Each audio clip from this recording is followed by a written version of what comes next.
See, rule breakers have a problem. They have so much hope, they don't know what to do with themselves.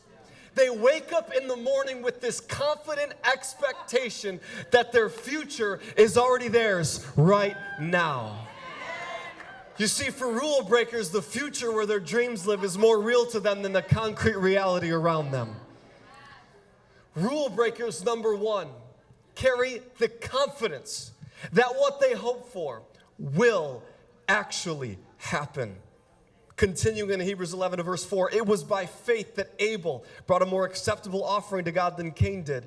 Abel's offering gave evidence that he was a righteous man, and God showed his approval of his gifts. Although Abel is long dead, he still speaks to us. Number two, rule breakers still speak even when they're dead. You know, it's amazing. Abel lived thousands of years ago, but tonight in Houston, Texas, we can still hear his voice. And when we purpose in our heart that we're not going to live confined by the same rules as everybody else, our lives begin to create a legacy that communicates to future generations.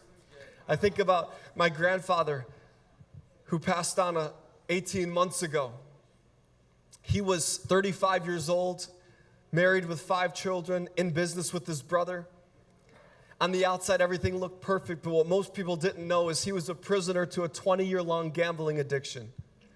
To feed his addiction, he stole from the company, stole from his brother, literally gambled every last penny he had away. One day, in a moment of total desperation, he crumbled to his knees on his living room floor and he said, "Jesus, if you're real, save me." 2 weeks later, 2 ladies knocked on the front door of his house and invited him to a local church in the community. He said, "I'm a gambler. What do I have to lose?" And so he took my grandmother and their 5 kids, and they went to church. They came back that Sunday night to the same service, responded, came forward to give his heart to Christ. After 20 years of being addicted to gambling, he never gambled another day in his life. He was an alcoholic, never struggled with alcoholism another day in his life. And for 50 years, read the Bible for an hour every day and walked with God. He became an incredible businessman, one of the most respected men in our cities.